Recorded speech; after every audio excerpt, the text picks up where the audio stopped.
Welcome to the Complete Fitness Podcast with Core 4 Complete Fitness. Your episode is starting in 3, 2, 1. Hello, peoples. Happy Wednesday to you all. It is February 28th. Hopefully you guys are having a fantastic day so far. And this was the semi-big surprise that we had for you guys. Is now we got both of us on the pod together. Yeah. So if you're watching us, you should see Evan on your screen. If you're listening to us, you should be able to hear both of us. And surprise, surprise. But like always, guys, before we get going, if you could do us a huge, huge favor, there is a subscribe button, whether you're listening to us on iTunes or Spotify or Audible or Amazon or watching us on YouTube. If you could hit that, that'll help us bump up the charts, and hopefully we can keep cranking these out for you guys to help you. That's the whole reason why we do it. And it'll help us grow this thing. So if this podcast has helped you in any way, shape, or form, or you know somebody it could help, feel free to subscribe, tell them to subscribe, share it. And let's get this show on the road, peoples. Yeah, The first dual pod. This is exciting. I know. We've been wanting to do this for a long time, but technology didn't support us. And now Very bad at it has. Always have been. And it's wildly become a giant part of our jobs. When you start just being a personal trainer, you think, well, that's a good job with no technology. And look. Hands-on. And now look, 90% of it. Most of my time is spent on technology. I know. This is fun. 166 episodes. We've done some in person together, of course, but the first virtual, the babysitter took the baby out of the house just so I could do this podcast. So God bless him. God bless him. That's the hardest part, is navigating when to do these when you have children. We only have about an hour to 90-minute window. So we're going to take the full 90 minutes. Yeah, right. But last week we spent the whole time figuring out just how to do this, because that was the only time we could discuss this. Yeah. And last week, oh, go ahead. I was just saying, we planned if we could do it, we'll just do it, and then that'll be the podcast of the week. But if we can't, we'll just put it off, and that's exactly what happened. We spent 90 minutes literally figuring out if this was possible, if we could do it like we had planned, and then the answer was yes, but not till next week, because now we're out of time to actually do it. But that'll be good. It's a good way to close out the month and start March. Yeah, that's true. Everybody looks to a good March for a big kickoff for everything. Oh, yeah. Everyone goes, of everything. What's a good deadline? Everyone's thinking March, baby. The seasons change. It gets warm out. Everybody's in it. Let's get this show on the road. So today, guys, we got kind of a two-parter mostly. Let me turn my notifications off, because anytime I do a podcast, everybody wants to message me. We're going to talk a little bit about food, guys. Eating kind of 101. I know the gym portion of things, generally speaking, for people is usually somewhat the easy part, right? You go to the gym, you sweat, you get in shape, but it's the 23 or 23 and a half hours of what you're doing outside the gym that generally are the biggest things that dictate your results. And you've heard the old thing, people say you can't out-train a bad diet. It's exactly true. I've tried, people have tried. If you're not putting the right stuff inside your body, it's going to be really, really hard to get results, no matter how hard you work out or how long you work out. But that isn't to say that you can't enjoy yourself. And I think for a lot of people with food, it's either 2 feet in or 2 feet out. Either they're eating very, very clean Monday through Friday, or the wheels completely fall off on the weekend. And if you think of it this way, guys, Monday through, let's say, Thursday, I don't know, afternoon. If that's when kind of the dam breaks, and then Thursday night, you go out for drinks with, for happy hour, And then Friday's Friday, Saturday's Saturday, and then here comes Sunday. You're really only being good for about 50% of the week. And there's not a whole lot of stuff that you can just do, half-ass essentially and expect to get where you want to go. So with your food choices, guys, again, I'm not trying to say that you have to live inside of a box per se, but you have to be, extremely honest with yourself in terms of, are you doing the things that you should be doing? And for a lot of us, like I said, we'll do good. Let's say Monday, Tuesday, Wednesday comes around. Let's say you have spaghetti and meatballs for dinner for family night. Thursday, you're good again. Friday, you're good again. And then Saturday, let's say, is a pizza night and you watch a movie. And then Sunday, you're right back on track. There's some balance inside there. A lot of Italian food. That's but, right, baby. but there's some balance as opposed to Monday, I have to be perfect. Tuesday, have to be perfect. Wednesday, have to be perfect. Here's Thursday night. I pig out. I go for drinks. Friday's here. I pig out. I go for drinks. Saturday's here. I pig out. Sunday, we go out to breakfast. You can see how, the latter half of that week just kind of completely unraveled. And if you want to stay, somewhat on track, you have to be able to be reasonable with yourself. Understand the goal isn't to be perfect every single day. You're going to have family night, but you have to have those things and kind of schedule them like you would a workout. And okay, if I'm going to be good Monday, Tuesday, Wednesday, that means Thursday, we're going to have, X, Y, and Z. Yeah, I always find it such a no-brainer with people when we do our shred program or really putting anybody on any type of nutrition program. They'll come in and they'll go, hey, Ev or Corey or whoever their coaches, they go, I swear I'm eating well. Like, yeah, I'll have a slice of pizza on the weekend or we'll go out to happy hour. But other than that, I eat perfectly fine. And then all of a sudden they do something where they're accountable, where they check in with us every single day, doing the stuff they swore they had been doing. And now all of a sudden it's working. And it's like, okay, well, one of these things is true. You were either absent-minded to the point where you thought you were perfect and you just allowed yourself to live your life on the weekend, which everyone should, or you were being fully dishonest and you like living crazy and you're just trying to kind of save face and say, I'm doing everything I can. It's just kind of the out of sight, out of mind thought. And I think a lot of people realize that. They make it to Thursday and they go, that's a great week. And yeah, you're right. If you do Thursday, Friday, Saturday, and Sunday poorly, that's most of the week. There's 7 days in a week. That's 4 days. So most of the time, you're not being good.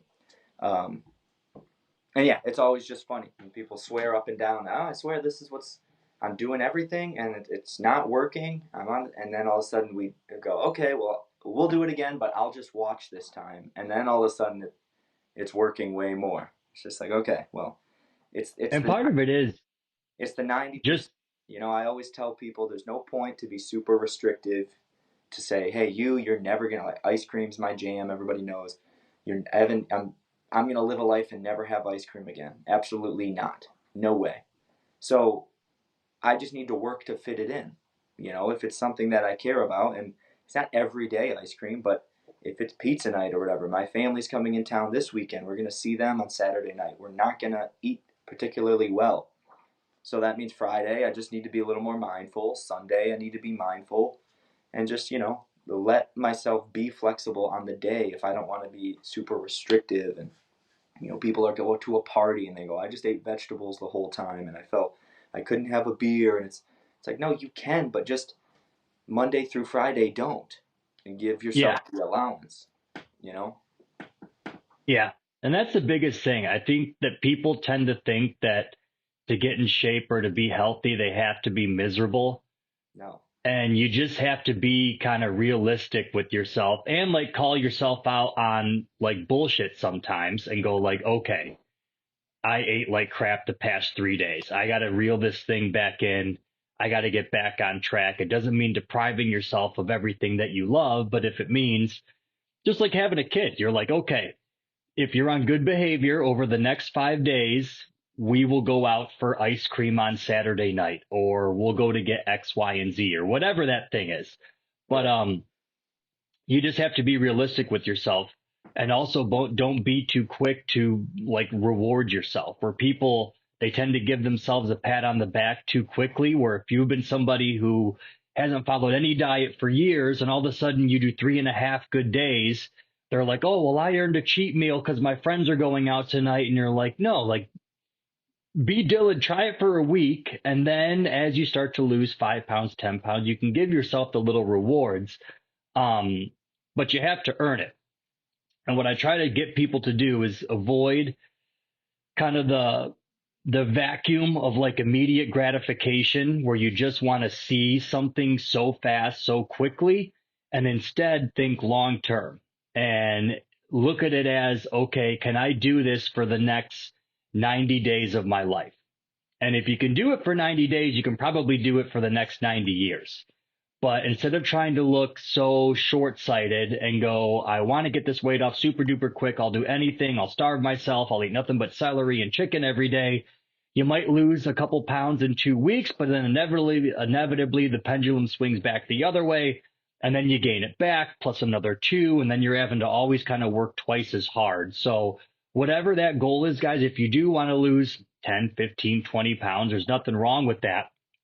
But try to look at it, okay, and if you lose 10, 15, 20 pounds in 2 months, cool. You did awesome and keep it going. But set a 90-day goal. And the reason why I tell people 90 days is because inevitably over the course of 90 days, there's going to be days, just like Evan said, where your family's coming into town, where maybe you didn't feel good, or maybe you sprained an ankle. But as long as you're good, let's say for, 81 or 82 of those 90 days, odds are at day 90, you're going to look completely different than trying to go, I have to be perfect for the next 3 weeks. I can't live at all. I got to be miserable. Oh my God, I had a bad day at work and I completely blew up this program. Yeah, it's a very unrealistic way to look at it, and something like nutrition and fitness and just getting a handle on your body, regardless of whether you're just, a couple months getting back in shape, or if you're a couple years, or if you've never been quote unquote in shape before. It's too big of a task to look through the eyes of perfection with. It's like it's a crazy thought, and it's I always like to apply everything, as people know who listen to this podcast, to just everything in real life. And like, you think about going to work and going to your job. In the first 90 days of your job, were you absolutely perfect? No, shit happens. You know what I mean? And you learn and you live and you learn, you make adjustments, and it's not realistic to do that. And like, to get back to your thought of the instant gratification, that's so everywhere with work now all the time. Is people, we're in this really big world of entrepreneurship and influencers and all this stuff, where people can really be self-starters. I feel like a lot easier than ever before. It might just be because I'm old enough to observe now, but I feel like with the way the internet is and how powerful things can be, you can just kind of decide to be something one day and be it. But the work is still there. It's still 5 years of underground stuff that nobody sees before it starts paying off for you. It's like it's crazy to not take the same concepts and apply it to your health, And I've said this a few times over the past podcast. If you get 3 months and you get in great shape, and then you put it all back on, think about the future you. All you get to say is, oh, remember 2024? I was in great shape. That's it. That's the end goal of all of it. For 3 months, I was in good shape. And then After that, I was in great shape. So why do it in the first place? Give yourself something that is going to, when you look down the road, you go, yeah, 2024, I was just starting out. Look at me now. 2025, I was getting a little better. 2026, wow, I can do this stuff. I can, and then that doesn't even start all of the stuff of the benefits you'll have once you get older, 70s, 80s, 90s, and all of the challenges that start creeping into your life, that if you adopt some health and fitness and all of these things into your life, nutrition, that's going to pay off huge. But we get very distracted on the instant gratification. And, back to the work stuff, we go, oh, I'm a musician. So you write a song, you put it all over the internet, and then it doesn't pop off and take off, and you just give up. You go, oh, I guess this isn't for me. It's like, no, dude, you wrote a song. How about you How about you do this for years, do some open mics, get up on stage, perform for 4 or 5 people, perform at a party, and then all of a sudden you build. Like you got to grind it out and do the work. And I feel like it's missing in today's society with this instant gratification and all of the stuff thrown at it from the nutrition and health world. Abs in 9 days or whatever the stupid things are. It'll take you 45 minutes and you'll have a 6-pack. And you just eat it up. You go, okay, I'm in. I don't care what it's going to do to me. I don't care what I'm going to be like a month from now. I'm just going to do right here, right now. And then if the wheels fall off, don't care. But that was like some major, I forgot who it was. Some big country guy said it was Morgan Wallen or Jelly Roll or like one of those guys said the beautiful song. He's like, I wrote this song, I think it was 6 or 7 years ago. Uh-huh. And he's like, it is just now hitting number one on the chart. He had an amazing speech. I just saw it the other day. Might have been this morning. And it was like, he's 37 or 38. He's like, there's just something to be said that I'm finally on this stage. I'm 38. I've been making music for 18 years. Yeah. And this is when it pays off. And that's what people don't see. They think, oh, I've always known Jelly Roll. I saw his... He came out of nowhere. He's a musician. He made some songs. Now he's famous. Yeah. Well, and the thing is, what gets really confusing is people do now. Some people literally make a video that blows up, and then all of a sudden everyone knows who they are. Like the Korn, remember the It's Korn boy? It's Korn! Oh, yeah. Yeah. I mean, he was crazy viral. He didn't do anything. So there's like this weird balance that people see, and they go, if I can just make something as good as... It's so easy. I love Korn. Just say, I love Korn. And that's all it takes. 1 million views, 1 million followers. Right. And that's like the extreme 1% one-off. Well, that's... Like winning the lottery. Right.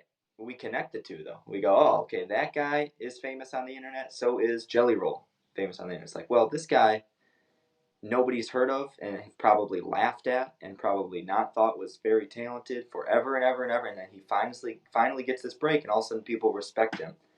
It's like you got to take that approach to almost everything in life. It's... Stuff is earned and you were not given anything. So. And it's like the whole health investment philosophy that people always talk about, where it's like a bank account where like you're building up this health bank account. So by like when you want to retire, when you're, 60 years old, let's say, you're doing the same thing with your health. When you're like, okay, when I'm 50, 60, 70, 80 years old, I want to have a juicy health bank account to where I'm going, shit, now that I finally have this free time, I got to go to the doctor every single week. I got to get this. I'm stuck with, God knows what. I'm on this medication, and it gets tougher and tougher and tougher to kind of keep up with that. Nobody wants, like, when you have the most freedom to have the most doctor's appointments and you're confined by medication and, I got this time at this time and this appointment at this appointment. So it is, you want to build up that bank account for your health. And you only do that by investing, the time now. Yeah. Like, what if you went to work when you started the gym 9 years ago or whenever it was? If you went in and you went, okay, I need to make $1 million this year or it's failed. You know what I mean? I need to set up my retirement this year or nothing. That's it. Yeah. It's like, no, you hopefully build and you work hard, and the amount of shit you have to do that no one sees, and it's such a cliche, hustle when no one's watching and blah, blah, blah, blah. But it really is the same. And I think, just personally, my thoughts are if you're somebody that's constantly talking about it and showing it, you're not really doing it. Because by the time you're almost too busy to do it. And you're too exhausted by it. You're too like, ugh, I don't even want to. In my personal time, I'm not going to spend my time gloating about this or saying I have all of this stuff. I'm not going to do that. I would rather watch a movie. Do the work, be done with it, and move on to the next thing. Yeah, I'm not letting this consume more time because I know how much it has. It's interesting. Everything's always connected with the mindset, but people just gap it with nutrition and fitness. I know. Just thought. It's the toughest part, though. People, it's like you can make an appointment at the gym or tell yourself you're going to go to the gym at 4, but it is like the rest of the time If you just have no self-control, then it's like you're doing all that work for nothing. You're just going to spin your wheels forever. Right. Or worse, you're doing it for the wrong reason. And this gets back to one of the very first things you said is we need to call ourselves on our bullshit. We know at the end of the day if we're bullshitting or if we are really giving an input. We know more than anyone else. I can fake it to you all the day as your employee. I could be like, Corey, I'm working so hard, and you'll know. You'll be like, oh yeah, why is everything wrong? I'll be like, oh okay, you're right. But I would know. I would know if I was bullshitting to you. Why are fireworks going off behind me? I know. Mine did that. It gave me a thumbs up. What's going on? Okay. Obviously, you said something that it liked. I got something exciting. That was weird. I wonder if that'll show up. Otherwise, people are going to be like, what is he talking about? Random fireworks. But anyway, yeah, we need to, be harder on ourselves in that respect. In a lot of ways, we don't need to. We're too hard on ourselves. But in that respect, we got to be like, okay, dude, you said you were going to go for a 4-mile run. You went for a 2.5-mile jog, and then you went and ate a pizza. And don't try to act like it was the same thing. It's okay. You still tried. This is what was in the cards today. Put it behind you, move on. But don't be upset when it's not what you wanted later, because you did not do it. You know what I mean? Same type of thing. Yeah. And even with that, like you said, with the whole food thing, I always tell people just for 1 week, you don't have to log your food till the end of time. But if you're like, I can't figure out why the heck the scale doesn't go down for a week, download MyFitnessPal or get the Fitbit app. You don't got to pay for all the crap. Just get the free ones. And just even for like 3 days, just so you have an idea, because you would be amazed at how many people think that they're eating really, really good. And they forget about, oh, when I walked into the kitchen, I grabbed a handful of goldfish 3 times this afternoon. Oh, yeah. Or I did X, Y, and Z. And it's usually nothing like diet wise that 9 times out of 10, we don't need to really blow anything up. Like people know usually good foods from bad foods. But usually it's just a small tweak. Like I'm getting in too many carbs over here.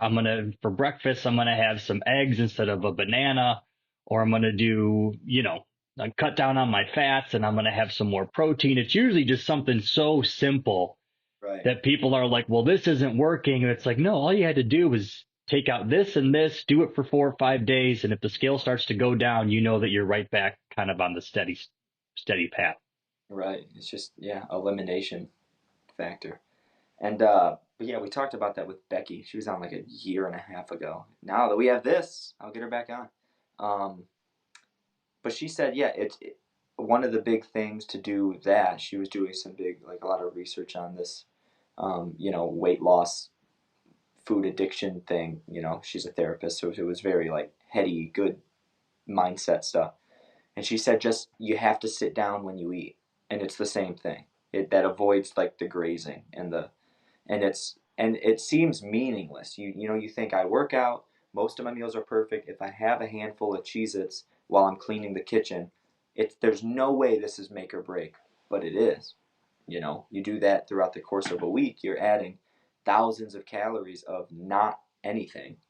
That's really the problem. If you had a handful of cheese and a chicken breast at that same time, it'd be better for you than just the handful of Cheez-Its. So yeah, but the same type of thing. I just wanted to mention that. It's if you force yourself to sit down for a meal, that's the only time you eat, that's a great way to eliminate that problem right away. Or, what we say is you need to have a protein element of what you're about to eat. It needs to have a good amount of protein or, no dice. And it forces the habit of not having, when you're standing and it's nearby, odds that you're going to repeat. Like you're going to grab a handful of goldfish and then I'll grab another handful of goldfish. Yeah. So it's like you remove yourself from the temptation where you're like, okay, I don't want to get my ass back up, walk back in the kitchen. I'm okay with just one, whatever it is. Yeah. We need to treat ourselves a little, with those kid gloves though. You'd think you have more control. I know I don't. It's the same thing if you're going to have chips, pour it in a bowl and then put the bag away. Don't just take the bag to the couch or whatever. Yeah. Just for the plate thing. That's the thing. It's not bullshitting with yourself. Be honest with yourself going, hey, I don't know what it is. I'm not going to make myself feel like an idiot or down talk myself or dig myself in this horrible, guilty hole. But the fact is the matter is if ice cream's in this house, I'm eating it all. So I'm not getting it in my house. That's okay. Yeah. Just live your life that way. You know, Yeah. it's almost like we have too much pride to just accept that we are a little petty, we are a little weak in these situations. Yeah. Just be like, We yeah, all it's got not issues. not We my all fault. got things. Yeah, right. It's okay. Just yeah, yeah. I had some questions for you that I wrote down, just you personally.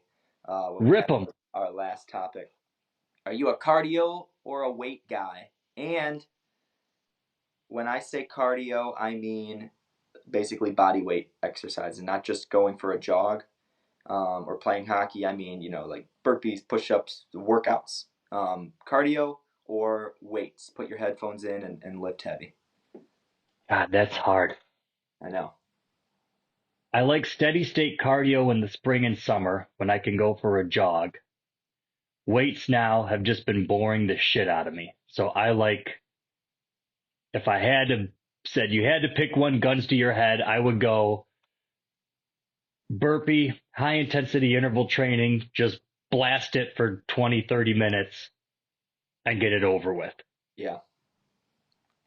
Never used to be like that though. I used to love the weights, but now I'm like, I hate just the monotony of it now. I'm the same way. I get on such fixes though. There's some days where the idea of a jog is like, oh, you couldn't pay me, and then other days where the idea of, getting on a squat rack is like, God, that sounds like the worst. So Yeah. it's trending. This quote, I saw it, I read it, I loved it, and then I let myself be very cynical and want to know what your thoughts are. If you win if you win the morning, you win the day.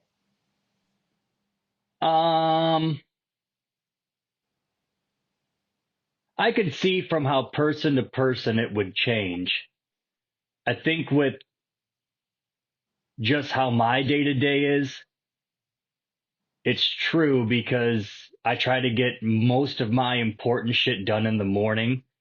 So that way, if there's shit that happens with kids or picking people up, I have like some freedom in the afternoon where I'm like, okay, all the important stuff is done. All that is good to go. But even if you win the morning, you still just can't. You still got to be good for the afternoon and the nighttime. It's not like you're like, oh, well, I was good this morning. I drank my water. I had some eggs. But dinner time, let's go to Mickey D's. Let's do X, Y, and Z. Sure. Yeah, that's basically the same thought I had. I saw it and I went, you know what? That's basically right. Like, a lot of people's problems is just starting the productiveness. Like Yeah. you're getting a workout, really, it's all you're battling with is the first 5 minutes of the workout. You're not battling about doing the whole workout. You're just battling about it's so hard to start. And so then I took that into this. Okay, if you win the morning, you win the day. So if you get up, you get your coffee, you hit the gym, you get to work, you answer the emails or whatever, you meet with your meeting, you do your job. For us, it's you train a couple sessions. All right, I'm on top of the day. So with that aspect, I was like, okay, I'm with it. I agree. And then, yeah, but I also had the same thought. I was like, you could be cruising through a day and have something totally derail you. And you get home and the power's out and a tree fell on your house. Okay, that might have been a loss. New chimney. Won the day, but sure, won the morning. Sure as shit didn't win the day, though. That's exactly my thought. So, yeah, there's a lot of truth to it, but not quite. And then the last one I had, it's a two-parter. What is your food vice? And how many days, month, week, year do you allow yourself to have it? My vice is donuts. If they are around, they cannot be around because I have zero self-control. Candy I can do without, ice cream I can do without, cupcakes. My one thing that cannot be in the house are donuts, and I will just become a fat bastard. Just the plain, flaky whiteys. Nothing crazy, just the honey glaze, Oh yeah, plain donut. Yep. How many times a week or month or whatever it is? How often would you say you actually let yourself have a donut? I try to do zero. What I try to do is get the kids like a thing of Timbits, the little ones. Yeah. And then they can have them. I can pop a couple if I need to get my fix, rather than buying like a whole thing of 12 donuts. Oh yeah. And then they'll eat like 2 bites out of it. And then I'm like, oh, I'll just shove the rest in my mouth. And then 2 bites out of this. I'll just shove the rest in my mouth. But Yeah. the sweets and stuff I can kind of do without a little bit. It's just, I don't know why. Donuts are kryptonite. Luckily, the Tim Hortons, not luckily, but the Tim Hortons in Milford by our house closed. So that eliminates Tim Hortons donuts. But years ago, when I was training at Anytime Fitness, this is terrible. I can't believe I'm even going to tell you this. I was getting bad. There was a Tim Hortons right by the Anytime Fitness where I started personal training at. And in the morning, I would get a large coffee and I would get they had cherry ones, which were the most delicious things in the world. So before I would go in and train people, I would just get a little box of Timbits, eat all these cherry donuts, and then be like, oh my God, I feel like shit. Then I have to go in. All right, guys, let's get ba-ba-da-ba-da-ba-da. And I'm like, God, I feel like death. And I couldn't stop. I could not stop eating the damn things. You were hooked. The second part. What's yours still? Ice cream? Oh, for sure. For sure. Years ago, I just stopped having bread. And since then, I have bread, but it was just like one day I was like, I just don't need it anymore. Which a lot of people hear that and they go, what? You don't have? And bread, including like pasta, any flour, everything. I just straight up just one day was like, yeah, I'm done with it. And just never had it again for years. And then since then, I've implemented it. But I could stop still whenever. It's just whatever. But ice cream, like, it's just too good. I just can't do it. I can't avoid I know. it. If it wasn't for my lactose thing, where I will explode if I have dairy now. I love ice cream still, but I just 30 minutes after, I'm like in agony. So it is one of those things that I don't really eat, and then I kind of forgot to miss it, sort of. Yeah. But once it gets out of you. Everybody has their one thing. Yeah, and then this is a tricky question because it sounds like we answered the question, but it might not be the case. If you could make one food healthy, what would it be? Because you could argue donuts, because then you could just have your favorite food and not worry about it. But also, is it that? Could you imagine just having donuts every day, healthy donuts? See, the reason mine wouldn't be ice cream, my answer for this question is French fries, because it's just such a solid side item. You can have it. Yeah, that's a solid move. And then it's a healthy meal regardless of the satiation of eating a fry. I've thought about this if you haven't noticed. But if it was ice cream, ice cream's, yeah, you could have it every day and that would be great, but it's kind of like one of those, if everything is ice cream, nothing's ice cream. You know what I mean? Yeah. And it's in the middle of the winter when it's 10 degrees. Yeah. And you're like, I really don't want ice cream right now. I'm freezing my ass off, but I have to eat. Yeah. Yeah. So it could be donuts for you because it's different, but I was just curious if you had a thing that you were like, God, life would be so much easier if I could just have this. I think mine would just be an old school, just cheeseburger.